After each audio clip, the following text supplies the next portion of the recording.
Hi everyone, it's Margaret here with 60 Me. How are you doing? There is no doubt that we are living in very turbulent times and very chaotic times. And in our hearts, we want to make this a better world, even as in our 60s and 70s. We want to make this a more loving place.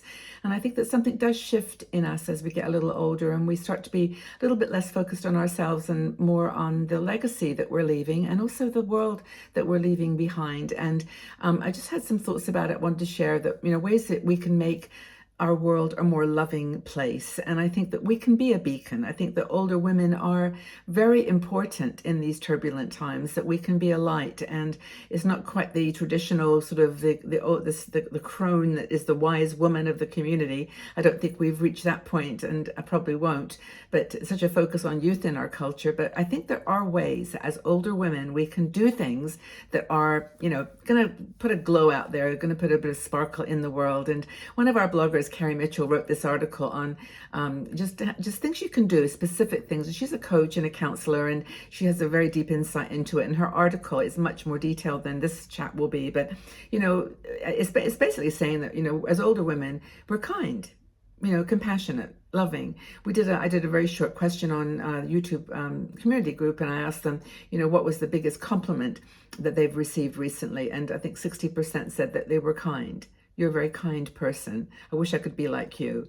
And that really said to me something about kindness, that we really want to be, we want to bring that into the world. And I think the most important thing, if we want to change the world, we think, oh my God, it's not where it needs to be. It's falling apart. We're crumbling, that we need to do something. So are you ready to do your part? It has to be action. Can't be thinking, can't be prayers. It can be prayers, but it can't be like abstract things that you sit and don't do anything. You have to take those into the world. And I know people are going to say, why did you say prayers? And it was just that casual statement that people make when there's some tragedy, as thoughts and prayers. That it's not that they're not important. It's just that they are not action orientated for a lot of people. So anyway, where do we start? Well, you start by acting. You start realizing that the ripple of your behavior, whatever it's based in, is going to be the thing that will change the world, not your sitting at home and reflecting and meditating and being grateful. It's going to be you getting out into the world and doing stuff. And major lifestyle changes are hard. But they're going to involve a decision on your part.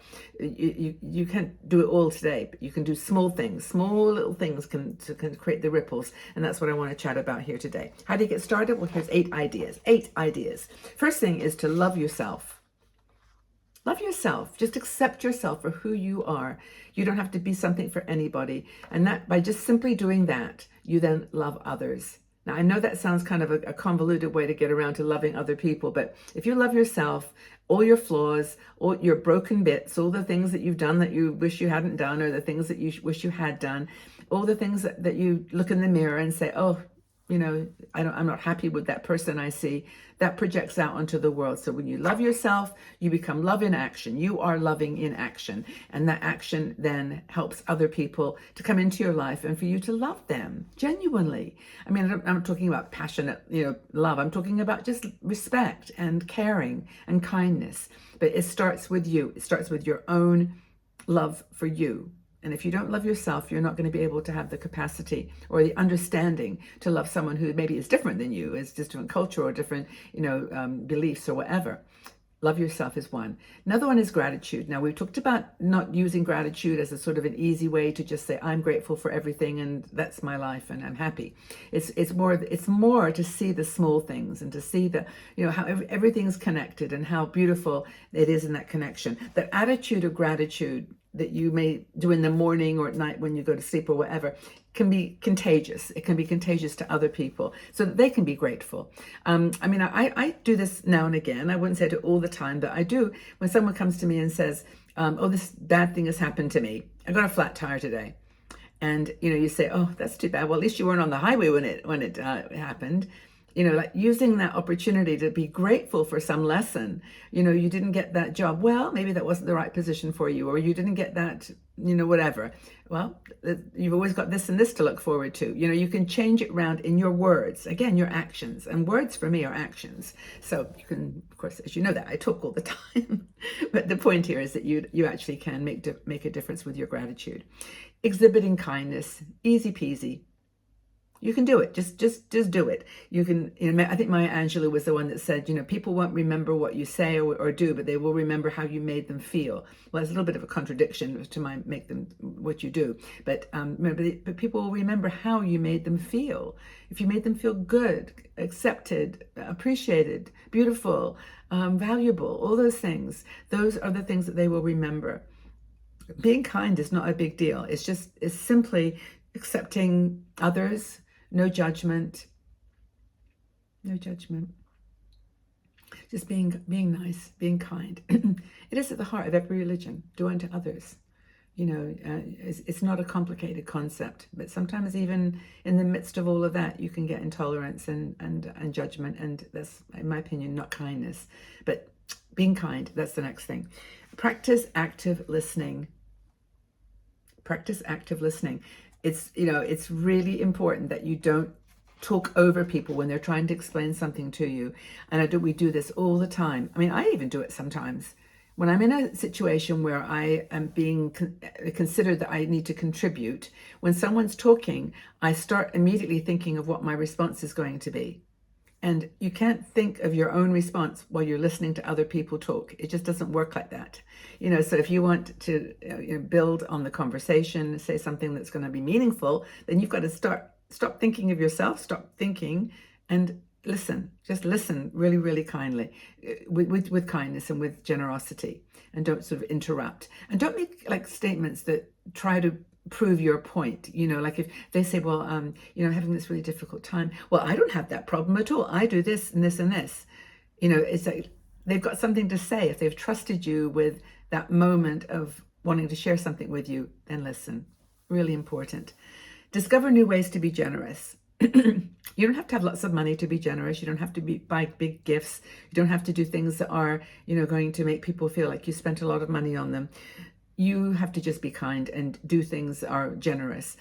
I saw a video once, I don't know whether it was called generosity, but it was basically this video of how, probably wasn't real, like it was staged, but it was like one person did something good to someone, like helped them across the street, and then they followed that person, and then that person helped someone pick up a parcel, and then that one looked at, and it's 5 or 6 people in a row were affected by that first act of kindness. But you don't see that.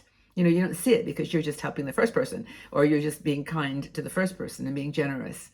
But, it can actually make a difference. Like, I don't know. I can give you some other examples, but I think you can get this yourself. And again, see, I don't want to start saying, well, I do it this way.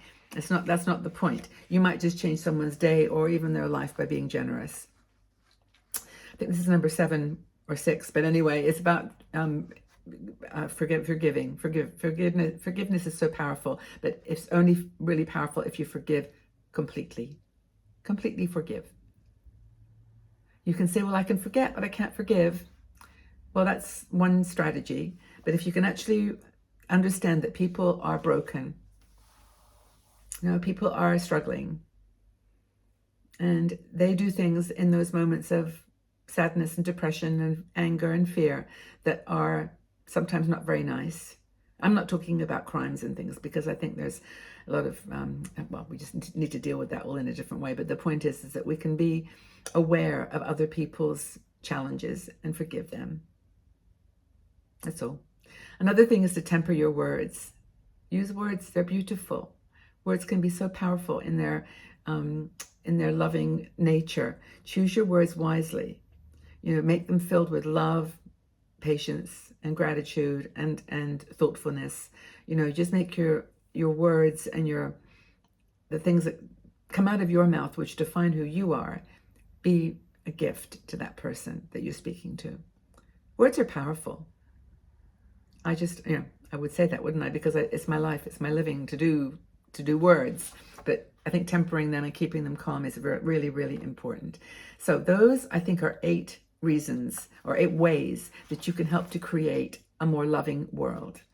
I'm not going to say a more peaceful world. I'm not going to be silly and say, oh, this is how we can change the whole world. It's just by being kind, by being grateful, by being thoughtful, by not using bad words.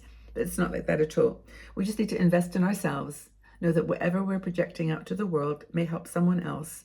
Understand that love is at the heart of everything. And it's funny, I said it to Max yesterday.